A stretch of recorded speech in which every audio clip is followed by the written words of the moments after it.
Hello everyone, एक बार फिर से आप सभी लोगों का बहुत बहुत स्वागत है एकेडमी 24/7 के इस यूट्यूब चैनल में। फ्रेंड्स, आज मैं आप लोगों के लिए लेकर के हाजिर हूं यूपी सचिवालय अनुसेवक भर्ती के तहत जीएस की टेस्ट सीरीज का एक एमसीक्यूज बेस्ड पेपर। जी हाँ, यानी कि यहाँ पर मैंने जो भी आपके लिए इम्पोर्टेंट हैं उन सभी क्वेश्चंस को मैंने इसमें लिया है। हालांकि पूरे क्वेश्चंस नहीं है, लेकिन उन्हीं क्वेश्चंस को लिया है जो आपके एग्जाम के पॉइंट ऑफ व्यू से इम्पोर्टेंट हैं। और ऐसे ही एमसीक्यूज बेस्ड पेपर या फिर यूँ कहें कि मैं आपके लिए क्वेश्चंस लाता रहूँगा जो आपके एग्ज़ाम के लिए बहुत ही महत्वपूर्ण है। इसमें मैंने टोटल 37 क्वेश्चंस लिए हैं, जिसमें से आपके पॉलिटी के भी होंगे, करंट अफेयर्स के भी होंगे और आपके जियोग्राफी से भी इम्पॉर्टेंट होंगे। तो आप वीडियो को शुरू से आखिरी तक देखें, बहुत ही इम्पोर्टेंट वीडियो है आप सभी का। और अनुसेवक भर्ती से रिलेटेड मैंने 6 जीएस के वीडियो, जी हाँ कितने, 6 वीडियो जीएस के और एक वीडियो हिंदी के सिलेबस का अपलोड कर दिया है। तो अगर आपने अभी तक उनको नहीं देखा है तो उनको भी जा करके जरूर से देखें। एक भी वीडियो स्किप मत करें, मिस मत करें, क्योंकि आपके लिए सभी वीडियो इंपॉर्टेंट हैं। तो चलिए इस वीडियो में आगे बढ़ते हैं। वीडियो आपको पसंद आता है तो लाइक और शेयर जरूर से करें। क्यों? क्योंकि आपका एक लाइक एक शेयर हमें मोटिवेट करता रहता है लगातार वीडियो बनाते रहने के लिए और अच्छा से अच्छा आप लोगों के लिए करता है रहने के लिए। तो चलिए स्टार्ट करते हैं वीडियो देखते समय आपको हमने कोई सवाल आता है, कोई क्वेश्चन आता है तो आप कमेंट बॉक्स में कमेंट करके पूछ सकते हैं। चलिए देखते हैं पहला क्वेश्चन। हाल ही में वर्ष 2020 का राजीव गांधी पुरस्कार किसे दिया गया है? तो हाल ही में राजीव गांधी पुरस्कार इस वर्ष 5 लोगों को दिया गया है। कितने लोगों को? 5 लोगों को। किसको किसको? रोहित शर्मा, मरियप्पन थंगावेलु, रानी रामपाल। तो यानी आपके सभी ऑप्शंस सही होंगे। तो 3 नाम तो आप यहाँ पर देख रहे हैं सामने, कौन कौन से? रोहित शर्मा, मरियप्पन थंगावेलु, रानी रामपाल। और 2 लोगों को और दिया गया है। मैंने जैसा कि बताया कि टोटल 5 लोगों को दिया गया है, तो बाकी के 2 लोग हैं आपके मनिका बत्रा और विनेश फोगाट। कौन? मनिका बत्रा और विनोद फोगाट। यानी कि टोटल 5 लोगों को इस वर्ष का राजीव गांधी पुरस्कार दिया गया है। इनके खेल भी आप सुन लीजिए कि किस खेल से संबंधित हैं, किस क्षेत्र से संबंधित हैं। तो रोहित शर्मा आपके क्रिकेट से संबंधित हैं, Mariyappan Thangavelu para athlete high jumper हैं ये, रानी रामपाल आपकी हॉकी, महिला हॉकी टीम की कप्तान है, मनिका बत्रा टेबल टेनिस से संबंधित हैं और विनेश फोगाट आपकी हरियाणा से या फिर हरियाणा से रेसलिंग से संबंधित हैं। जी हाँ, तो आपका कौन सा ऑप्शन? ऑप्शन डी सही होगा, उपयुक्त सभी। बढ़ते हैं दूसरे क्वेश्चन की तरफ। हाल ही में वर्ष 2020 का खेलो इंडिया यूथ गेम्स का आयोजन कहाँ पर किया गया? तो खेलो इंडिया यूथ गेम्स का 2020 में तीसरा संस्करण आयोजित किया गया, यानी कि 3rd एडिशन। तो ये हुआ आसाम की राजधानी गुवाहाटी में। कहाँ पर? आसाम की राजधानी गुवाहाटी में। ऑप्शन सी आपका सही होगा। इसमें से जो पहले स्थान पर रहा राज्य वो रहा आपका महाराष्ट्र, सेकंड पर हरियाणा और तीसरे नंबर पर आपका दिल्ली रहा। इस बार की जो थीम रही आपकी वो है 5 मिनट और जो आपका 2021 में होने वाला खेलो इंडिया यूथ गेम्स है वो कहाँ पर होगा? 2021 में हरियाणा में होगा। तो ये भी याद रखें, आपके एग्जाम के पॉइंट ऑफ व्यू से इम्पॉर्टेंट है। आने वाला यानी कि 2021 का खेलो इंडिया यूथ गेम्स हरियाणा में आयोजित किया जाएगा। पढ़ते हैं तीसरे क्वेश्चन की तरफ। हाल ही में अटल सुरंग का उद्घाटन किया गया, इसकी कुल लंबाई कितनी है तथा यह किन 2 स्थानों को जोड़ती है? तो इसकी कुल लंबाई है 9.02 किलोमीटर और यह जोड़ती है मनाली से लेह को। जी हाँ, किसके किसके मध्य है? मनाली और लेह के मध्य है। तो इसको आपको जरूर से याद रखना है। और ये किस दर्रे में बनी है? तो ये आपकी रोहतांग दर्रे में बनी है और जो कि पीर पंजाल श्रेणी में आपका पड़ता है। बहुत ही इंपॉर्टेंट है आपका, और ये दुनिया की सबसे ऊंचाई पर बनी हुई सड़क सुरंग है। तो ये भी आपको पता होना चाहिए। यहाँ पर आपको एग्जैक्ट लंबाई पता होनी चाहिए, 9.02 किलोमीटर। अगर आप नहीं देखें आप अभी तक अटल सुरंग वाला वीडियो तो वो भी जा करके देखें। इंपॉर्टेंट अपॉइंटमेंट्स वाला वीडियो नहीं देखा है तो वो भी जाकर देखें, और नोबेल प्राइज़ वाला वीडियो नहीं देखा है तो वो भी जा करके देखें। तीनों वीडियो आपके करंट अफेयर्स के पॉइंट ऑफ व्यू से इंपॉर्टेंट हैं। क्यों? क्योंकि जब आप सिलेबस देखेंगे तो उसमें लिखा हुआ है नवीनतम राष्ट्रीय घटनाक्रम। तो करंट अफेयर्स के आपके जितने भी इंपॉर्टेंट क्वेश्चन हैं वो आपके लिए ज़रूरी हो जाते हैं। चौथा क्वेश्चन लेते हैं। हाल ही में वर्ष 2020 की स्वच्छ सर्वेक्षण रिपोर्ट में किस राज्य को सबसे स्वच्छ राज्य घोषित किया गया है? अब आपको क्वेश्चन को अच्छी तरीके से पढ़ लेना है, आंख बंद करके सीधे मध्य प्रदेश नहीं टिक कर देना है, क्योंकि मध्य प्रदेश का इंदौर सबसे स्वच्छ शहर है, लेकिन सबसे स्वच्छ राज्य की बात की जा रही है तो वो है आपका छत्तीसगढ़, यानी कि ऑप्शन डी आपका सही होगा। बढ़ते हैं पांचवें क्वेश्चन की तरफ। हाल ही में रेलवे बोर्ड का प्रथम सीईओ किसे नियुक्त किया गया है? तो रेलवे बोर्ड का प्रथम सीईओ नियुक्त किया गया है वी यादव जी को, यानी कि ऑप्शन ए आपका सही होगा। आपको कमेंट में बताना है कि वर्तमान में रेलवे मंत्री कौन है, रेल मंत्री कौन है। नेक्स्ट, वंदे भारत मिशन का संबंध किससे है? तो जब कोरोना हुआ तो कोरोना के कारण बहुत से भारतीय जो बाहर रहते हैं, विदेशों में रहते हैं, तो वहीं पर विदेशों में फंस गए क्योंकि लॉकडाउन हो गया। तो उनको भारत सरकार ने वापस से भारत बुलाया, उनके लिए कार्यक्रम शुरू किया, तो उसका नाम रखा गया वंदे भारत मिशन। तो जो भारतीयों को वायुमार्ग द्वारा भारत लाया गया तो उसको नाम दिया गया वंदे भारत मिशन। जी हाँ, क्या दिया गया? वंदे भारत मिशन। तो याद रखें, वायुमार्ग से जब भारतीयों को लाया गया, जब समुद्र के रास्ते लाया गया तो उसको समुद्र सेतु मिशन कहा गया। तो ये भी आपको याद रखना है। बढ़ते हैं सातवें क्वेश्चन की तरफ। हाल ही में उत्तर प्रदेश का पहला खेल विश्वविद्यालय कहाँ शुरू की जाने की घोषणा की गई है? तो उत्तर प्रदेश के मेरठ में पहला खेल विश्वविद्यालय शुरू की जाने की घोषणा की गई है। और आप जानते हैं कि वर्तमान में उत्तर प्रदेश के मुख्यमंत्री हैं योगी आदित्यनाथ जी, और यहाँ के मुख्यमंत्री हैं डॉक्टर आनंदीबेन पटेल, जो कि मध्य प्रदेश का भी अतिरिक्त प्रभार मिला है इनको, राज्यपाल का। जी हाँ, चलिए आपको कमेंट बॉक्स में कर बताना कि वर्तमान में उत्तर प्रदेश में कितने उप मुख्यमंत्री हैं। चलिए बढ़ते हैं आठवें क्वेश्चन की तरफ। हाल ही में रणजी ट्रॉफी 2019-20 का विजेता कौन बना है? आठवां क्वेश्चन। तो आपका रणजी ट्रॉफी 19-20 का विजेता बना है सौराष्ट्र, इसने फाइनल में बंगाल को हराया। तो ऑप्शन ए आपका सही होगा। नेक्स्ट, हाल ही में किस राज्य ने पहला कोविड-19 उपकर लगाया है? जी हाँ, तो नागालैंड की सरकार ने या फिर नागालैंड ने कोविड-19 उपकर लगाया। ये अपनी तरह का पहला उपकर है, तो ऑप्शन बी आपका सही होगा। चलिए आगे बढ़ते हैं। Next question 10वां। हाल ही में जापान का नया प्रधानमंत्री कौन बना है? तो हाल ही में शिंजो एबे के स्थान पर जापान के नए प्रधानमंत्री बने हैं योशिहिदे सुगा। कौन? Yoshihide Suga. ऑप्शन सी आपका सही होगा। इन्होंने स्थान लिया है शिंजो एबे ने, शिंजो एबे का। शिंजो एबे ने स्वास्थ्य कारणों की वजह से अपने पद से इस्तीफा दे दिया था। चलिए आगे बढ़ते हैं। नेक्स्ट 11वां। वर्ष 2020 का चमेली देवी जैन पुरस्कार किसे दिया गया है? तो चमेली देवी जैन पुरस्कार इंपॉर्टेंट है और ये दो लोगों को दिया गया। किसे? आरफा खानूम शेरवानी और रोहिणी मोहन को। तो ऑप्शन ए व बी दोनों सही है, तो ऑप्शन डी आपका सही होगा। नाजिरा शर्मा को इस बार का व्यास सम्मान दिया गया है। कौन सा? व्यास सम्मान। तो याद रखें, पूछ सकता है एग्जाम में।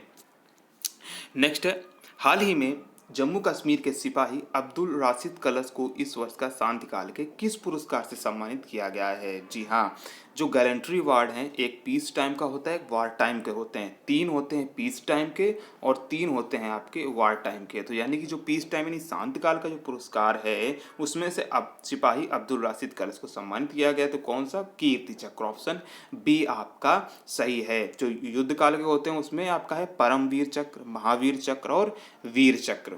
और जो शांति काल के हैं उसमें से आपका है अशोक चक्र, कीर्ति चक्र और शौर्य चक्र। तो इन तीनों को आपको याद रखना है, 3-3 करके 2 6 चक्र टोटल। तो याद रखना है, आपको एग्जाम में पूछ लेता है तो आपको पता होना चाहिए। नेक्स्ट है, हाल ही में जो कुटपुई 2020 त्यौहार 2020 का आयोजन किस राज्य सरकार द्वारा किया गया? तो जो कुटुंबी त्योहार का आयोजन आपका मिजोरम सरकार के द्वारा किया गया। किसके द्वारा किया गया?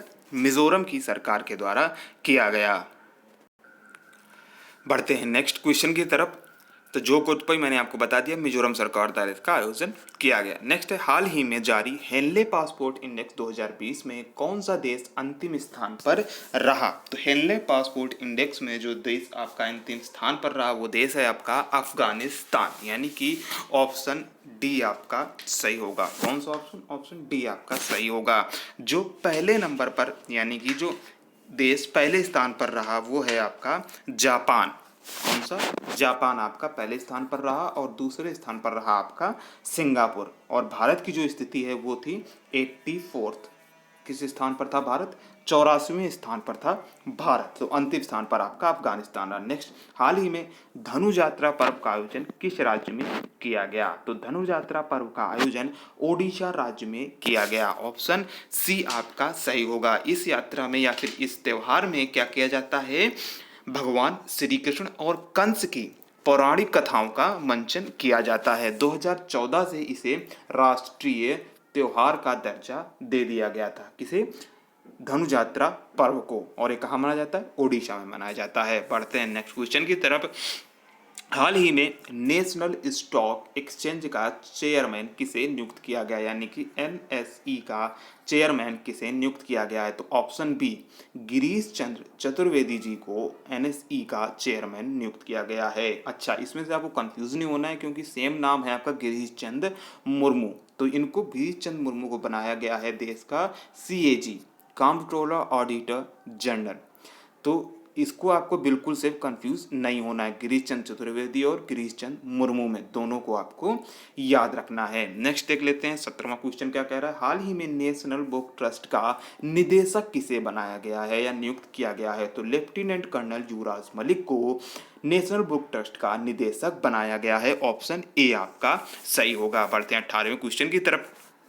हाल ही में भारत का नया मुख्य सूचना आयुक्त, मतलब कि चीफ इंफॉर्मेशन कमिश्नर किसे नियुक्त किया गया है? तो वर्तमान में भारत का मुख्य सूचना आयुक्त विमल जुल्का को नियुक्त किया गया है, यानी कि ऑप्शन बी आपका सही होगा। नेक्स्ट है, हाल ही में चुनाव आयुक्त किसे नियुक्त किया गया है? इलेक्शन कमिश्नर, यहाँ पर चीफ इलेक्शन कमिश्नर की बात नहीं हो रही है, यहाँ पर इलेक्शन कमिश्नर की बात हो रही है। तो राजीव कुमार जी को नियुक्त किया गया है, किसके स्थान पर? अशोक लवासा जी के स्थान पर। जी हाँ, इसके पहले अशोक लवासा थे, लेकिन अब वो एडीबी के उपाध्यक्ष बन गए, एशियन डेवलपमेंट बैंक के, तो उनके स्थान पर राजीव कुमार जी को नियुक्त किया गया है। तो आपको पता होना चाहिए कि जो चुनाव आयोग होता है उसमें एक मुख्य चुनाव आयुक्त होता है और 2 चुनाव आयुक्त होते हैं। तो जो आपके मुख्य चुनाव आयुक्त हैं वर्तमान में वो हैं सुनील अरोड़ा, और जो 2 चुनाव आयुक्त हैं, एक तो हैं आपके सुशील चंद्र और दूसरे अभी हाल ही में नियुक्त किए गए राजीव कुमार। तो आपको कोई भी डाउट नहीं होना चाहिए, सभी पॉइंट्स आपको क्लियर होने चाहिए। नेक्स्ट ले लेते हैं, हाल ही में जम्मू कश्मीर का उपराज्यपाल किसे नियुक्त किया गया है? तो आप सभी जानते हैं कि अभी कुछ दिन पहले जम्मू कश्मीर और लद्दाख 2 नए केंद्र शासित प्रदेश बने, तो उसमें से आपको राज्यपाल की नियुक्ति की गई जम्मू कश्मीर में उपराज्यपाल की, तो वो कौन है? मनोज सिन्हा है। ऑप्शन ए आपका सही होगा। वीडियो देखते समय आपको उनमें कोई डाउट आता है, कोई सवाल आता है, तो आप कमेंट बॉक्स में कमेंट करके पूछ सकते हैं हमसे, कोई भी चीज आप डिस्कस कर सकते हैं। चलिए नेक्स्ट ले लेते हैं 21वां नंबर। हाल ही में वर्ष 2020 का इकोनॉमिक्स क्षेत्र का नोबेल पुरस्कार किसे दिया गया? अगर आपने नोबेल प्राइज वाला वीडियो देखा होगा तो आपको जवाब जरूर से पता होगा, क्योंकि मैंने इतनी सिंपल ट्रिक के माध्यम से आपको बताया था कि चीजें आपके दिमाग में कैसे रह सकती हैं। तो जब हम इकोनॉमिक्स की बात करते हैं तो दिमाग में आता है व्यापार, बिजनेस, पैसा। तो एक पिता है वो अपने पुत्र से कहता है कि बेटा कब तक चीज़ों को ग्राम में बेचोगे, कभी उसको किलो में बेचो, कभी क्विंटल में बेचो, यानी उसकी मात्रा बढ़ाओ, तभी हमारा बिजनेस बढ़ेगा। तो एक पिता ने अपने बेटे से कहा, यानी सन से कहा कि चीज़ें कब तक ग्राम में बेचोगे, व्यापार को बढ़ाओ, ज़्यादा इनकम करो। तो इस तरीके से आप पॉल आर मिलग्रॉम और रॉबर्ट वी विल्सन का नाम याद रख सकते हैं। ऑप्शन ए व बी दोनों सही हैं। अच्छा, लुइस ग्लक को इस बार का लिटरेचर का यानी साहित्य का नोबेल प्राइज दिया गया है, तो ये भी आपको याद रखना है। अच्छा, जो इकोनॉमिक्स का नोबेल प्राइज है वो दिया गया ऑक्शन थ्योरी को बढ़ावा देने के लिए, ऑक्शन थ्योरी प्रोग्राम को डेवलप करने के लिए। नेक्स्ट क्वेश्चन 22वां क्या है? हाल ही में वर्ष 2020 का भौतिकी का पुरस्कार किस खोज के लिए दिया, यानी फिजिक्स का नोबेल प्राइज किस खोज के लिए दिया गया है? जी हाँ, यहाँ पर नोबेल प्राइज की बात हो रही है, तो ब्लैक होल के बारे में खोज करने के लिए इस बार फिजिक्स का नोबेल प्राइज दिया गया है। ऑप्शन ए आपका सही होगा। नेक्स्ट है, अब तक नोबेल पुरस्कार के लिए महात्मा गांधी को कितनी बार नामित किया जा चुका है? तो नोबेल प्राइज के लिए महात्मा गांधी जी को अब तक 5 बार नामित किया जा चुका है, वो भी शांति का नोबेल पुरस्कार, लेकिन अभी तक एक बार भी दिया नहीं गया है। तो ऑप्शन बी आपका सही होगा। चलिए आगे बढ़ते हैं नेक्स्ट क्वेश्चन की तरफ। हाल ही में वर्ष 2020 का पुरुष वर्ग का फ्रेंच ओपन का खिताब किसने जीता? जी हाँ, पुरुष वर्ग का फ्रेंच ओपन का खिताब किसने जीता है? तो पुरुष वर्ग का जीता है आपका राफेल नडाल ने। यहाँ पर राफेल नडाल 2 बार टाइप हो गया, एक बार काट देना है आपको।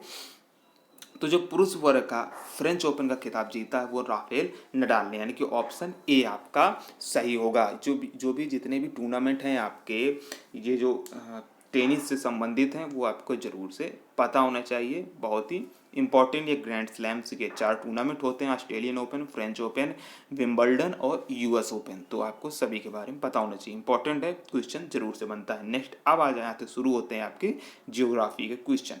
सूर्य केंद्रित परिकल्पना का प्रतिपादन किसने किया था? यानी कि बताया था कि सूर्य केंद्र में है और सभी ग्रह इसके चक्कर लगाते हैं। तो ये बताया था निकोलस कॉपरनिकस ने। ऑप्शन सी आपका सही होगा। नेक्स्ट 26वां नंबर है, कौन सा ग्रह या फिर ये कह सकते हैं कौन से ग्रह सूर्य की परिक्रमा पूर्व से पश्चिम की दिशा में करते हैं। जी आप जानते हैं कि हमारे सौर मंडल में टोटल 8 ग्रह हैं और एक सूर्य है। जी हाँ, और सूर्य के चारों ओर सब कोई चक्कर लगाता है, बताया निकोलस कॉपरनिकस ने। तो अब आपको बताना है या फिर आपको पता होना चाहिए कि कौन से ऐसे 2 ग्रह हैं जो सूर्य की परिक्रमा पूर्व से पश्चिम की ओर करते हैं।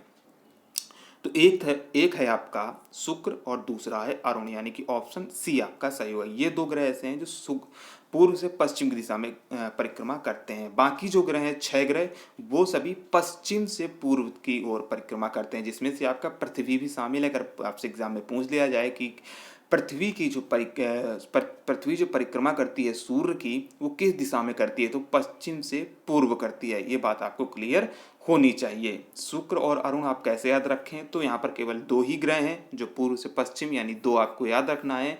तो जब आप क्रम देखेंगे सूर्य से बढ़ती हुई दूरी के अनुसार लगाएंगे, तो जो शुक्र का स्थान है वो दूसरे स्थान पर आएगा और जो अरुण है उसका भी स्थान पीछे से आप गिनेंगे तो दूसरा आएगा। तो इस तरीके से आप याद रख सकते हैं। मैं आपको एक बार क्रम बता देता हूँ, आप दिमाग में रख लीजिए। बुध, शुक्र, पृथ्वी, मंगल, बृहस्पति, शनि, अरुण और वरुण।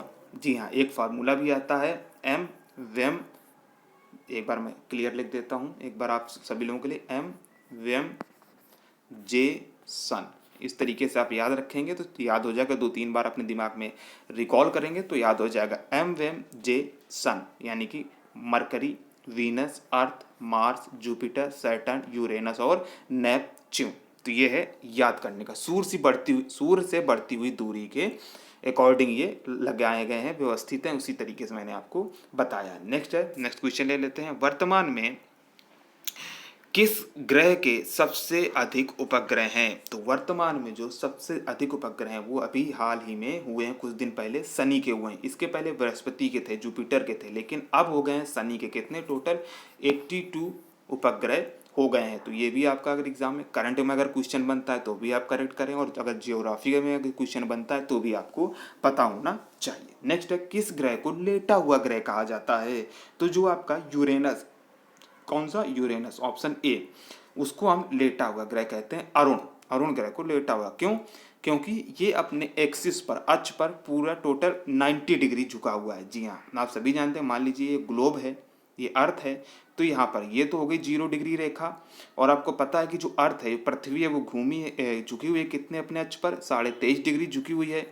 लेकिन ये जो अरुण भाई साहब हैं आपके, यूरेनस ग्रह हैं, ये टोटल 90 डिग्री अपने अक्ष पर झुके हुए हैं। तो इसको हम क्या कहते हैं? इसीलिए हम इसको कहते हैं लेटा हुआ ग्रह। चलिए बढ़ते हैं आगे नेक्स्ट क्वेश्चन की तरफ। अब आ जाते हैं घास के मैदान में। तो पंपास घास के मैदान कहाँ पर पाए जाते हैं? तो पंपास घास के मैदान आपके अर्जेंटीना में पाए जाते हैं। ऑप्शन बी आपका सही होगा। नेक्स्ट, अच्छा यहाँ पर देख लीजिए, बस क्वेश्चन की थोड़ी नंबरिंग में डिस्टर्बेंस हो गया है, लेकिन आपको क्वेश्चन पर ध्यान देना है, नंबरिंग पर ध्यान नहीं देना है। नेक्स्ट, विल्ड घास के मैदान कहाँ पर पाए जाते हैं? तो विल्ड प्रकार के घास के मैदान आपके दक्षिण अफ्रीका में पाए जाते हैं। ऑप्शन डी आपका सही होगा। नेक्स्ट है 30वां, पालघाट दर्रा किस राज्य में स्थित है? तो जो आपका पालघाट दर्रा है वो केरल राज्य में स्थित है। आपको फटाफट से कमेंट करके बताना है कि आपकी जो अटल सुरंग बनी है वो किस दर्रे में बनी है। आपको फटाफट से कमेंट करके बताना है। ये थे आपके कुछ जियोग्राफी के क्वेश्चन जो आपके एग्जाम के लिए इंपॉर्टेंट हैं। अब बात कर लेते हैं पॉलिटी की। तो संविधान सभा का संवैधानिक सलाहकार किसे नियुक्त किया गया था? तो BN राव, बेनेगल नरसिंह राव को संविधान सभा का संवैधानिक सलाहकार नियुक्त किया गया था। ऑप्शन बी आपका सही होगा। बढ़ते हैं 32वें क्वेश्चन की तरफ। वर्तमान संविधान में कुल कितने अनुच्छेद, अनुसूचियां और भाग हैं? कितने आपके आर्टिकल, शेड्यूल और पार्ट हैं? तो इसमें वर्तमान में संविधान में 395 अनुच्छेद, 12 अनुसूचियां और टोटल 22 भाग हैं, यानी कि ऑप्शन डी आपका सही होगा। अच्छा, अब आपके दिमाग में ये अगर कन्फ्यूज़न है कि सर मैंने कहीं कहीं तो पढ़ा है 440 लिखा रहता है, तो वो ठीक है, लेकिन जब आपसे एग्ज़ाम में आए तो आपको जो संख्या याद करनी है, या फिर आप संविधान भी खोलेंगे तो वहाँ पर जो लास्ट नंबर आपको मिलेगा वो 395 ही मिलेगा। जी हाँ, कितना? 395। तो इसलिए आपको जो सोशल मीडिया पर मैसेज आते रहते हैं उन पर ध्यान नहीं देना है। जो आखिरी नंबर है वो अभी आपका 395 ही है। तो ऑप्शन डी आपका सही होगा। नेक्स्ट है, संविधान में संघीय व्यवस्था का प्रावधान किस देश से लिया गया है? तो संविधान में संघीय व्यवस्था का प्रावधान कनाडा से लिया गया है। ऑप्शन ए आपका सही होगा। नेक्स्ट है, प्रस्तावना में उल्लिखित निम्न शब्दों का सही क्रम क्या है? जी हाँ, पर जब आप प्रस्तावना पढ़ेंगे तो उसमें 5 शब्द आपको पढ़ने को मिलते हैं जो आपके एग्जाम के पॉइंट ऑफ व्यू से इंपॉर्टेंट और बार बार पूछा भी जाता है। कौन कौन से? संपूर्ण प्रभुत्व संपन्न, समाजवादी, पंथ निरपेक्ष, लोकतंत्रात्मक, गणराज्य। कौन सा? एक पहला संपूर्ण प्रभुत्व संपन्न, 1 समाजवादी, 2 पंथ निरपेक्ष, 3 लोकतंत्रात्मक, 4 गणराज्य, 5। तो इस तरीके से आप क्रम वाइज देखेंगे तो आपको पता चल गया कि ऑप्शन बी आपका सही है। समाजवादी, पंथ निरपेक्ष, गणराज्य आपका सही क्रम है जैसा प्रस्तावना में उल्लिखित है। नेक्स्ट ले लेते हैं 35 नंबर। भाषा के आधार पर बनने वाला प्रथम राज्य कौन सा था? तो भाषा के आधार पर प्रथम बनने वाला राज्य था आपका आंध्र प्रदेश। ऑप्शन बी आपका सही होगा। तो जब आपके राज्य बनने का नंबर आया तो एक व्यक्ति का नाम सामने आता है, वो क्या है? श्री रामलू जी का। तो ये इन्होंने आंध्र प्रदेश बनाने के लिए अनशन किया। जी हाँ, अनशन पर बैठ गए और बोला कि भाषाई आधार पर हमारा राज्य बनाया जाए, आंध्र प्रदेश राज्य का निर्माण किया जाए। हालांकि अनशन के दौरान ही इनका स्वर्गवास हो जाता है, इनका देहावसान हो जाता है, लेकिन बाद में आंध्र प्रदेश राज्य को बना दिया गया भाषा के आधार पर। तो भाषा के आधार पर बनने वाला पहला राज्य कौन सा था? आंध्र प्रदेश। ऑप्शन बी आपका सही होगा। नेक्स्ट, किस अनुच्छेद के तहत संविधान में कोई नकारात्मक परिवर्तन नहीं किया जा सकता है? संविधान से अगर बात करें यानी कि मूल अधिकार में, जी हाँ, जो संविधान की प्रकृति है, जो बेसिक फंडामेंटल है, उसका जो बेसिक रूप है, वो आप कभी भी परिवर्तित नहीं कर सकते हैं। तो ये प्रावधान है आपका आर्टिकल 13 में। ऑप्शन बी आपका सही होगा। जी हाँ, आर्टिकल 13 ये बताता है कि आप मूल अधिकार से कोई भी छेड़खानी नहीं कर सकते हैं। जो दिया गया है वो उसी को मिलेगा ही। जी हाँ, बेसिक फंडामेंटल में उसके आप कोई भी चेंजमेंट नहीं कर सकते हैं। तो ये तभी आपकी सभी टोटल इंपॉर्टेंट क्वेश्चन जो मैंने सोचा आप लोगों को जरूर से पता होना चाहिए एग्जाम के पॉइंट ऑफ से। बहुत ही बेसिक क्वेश्चंस हैं लेकिन बहुत ही इंपॉर्टेंट क्वेश्चंस हैं। और मैंने पहले ही बता दिया है कि 6 वीडियो जीएस के अपलोड कर दिए गए हैं, 1 वीडियो हिंदी का अपलोड कर दिया गया है, 7वां ये अपलोड होने ही वाला है। और बाकी जो 3 वीडियो मैंने आपको बताया इंपॉर्टेंट अपॉइंटमेंट्स, अटल टनल और नोबेल प्राइज़, तो वो भी आप जा करके देखें, वो भी आपके लिए इम्पॉर्टेंट है। चलिए, तो आपको वीडियो कैसा लगा ज़रूर से बताएं। अभी तक चैनल को सब्सक्राइब नहीं आया तो कर लीजिए क्योंकि बिल्कुल फ्री है, फ्री ऑफ कॉस्ट है। सब्सक्राइब जरूर से कर लीजिए और नोटिफिकेशन बेल को भी प्रेस कर लीजिए जिससे आप कोई भी वीडियो मिस ना कर सकें। कोई आपके मन में डाउट रह जाता है, कोई सवाल आप पूछना चाहते हैं तो कमेंट बॉक्स में कमेंट करके पूछ सकते हैं। वीडियो पसंद आता है तो लाइक और शेयर जरूर से किया करें। Thanks for watching. मिलते हैं नेक्स्ट वीडियो में, तब तक के लिए आप सभी का बहुत बहुत धन्यवाद।